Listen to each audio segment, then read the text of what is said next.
ஸ்கூலில் போய் ஃபீஸ் கட்டிட்டு புக் வாங்கியாச்சு. வாங்க பார்க்கலாம். இது வந்து எங்கள் அண்ணனுக்கு maths, Tamil, social science, English, science. எங்கள் அண்ணனுக்கு மொத்தமே 5 புக்ஸ் தந்திருக்காங்க. இப்போ வாங்க நோட்ஸ் பார்க்கலாம். இதுதான் எங்கள் அண்ணனோட நோட்ஸு. எங்கள் அண்ணனுக்கு லாங் சைஸ் நோட்டாக தந்திருக்காங்க. எங்கள் அண்ணனுக்கு பார்த்தீங்கன்னா 40 நோட்ஸ் இருக்குது. வாங்க என்னோட புக் பார்க்கலாம். ஃபஸ்ட் எனக்கு இங்கிலீஷ், மேத்தமெட்டிக்ஸ், தமிழ், எனக்கு வந்து சயின்ஸும் சோசியல் சயின்ஸும் ஒட்டுக்காக தந்திருக்காங்க ஒரே புக்கில். நெக்ஸ்ட்டு வந்து computer science, next GK, next வந்து ஹிந்தி. எனக்கு வந்து 7 புக்ஸ் தந்திருக்காங்க.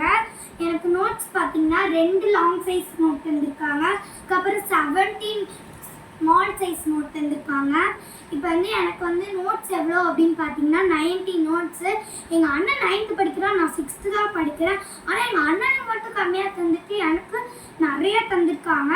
ஏன்னு தெரியல. நீங்கள் யாராவது 6th படிக்கிறீங்கன்னா மறக்காமல் கமெண்ட் பண்ணிடுங்க. பாய்.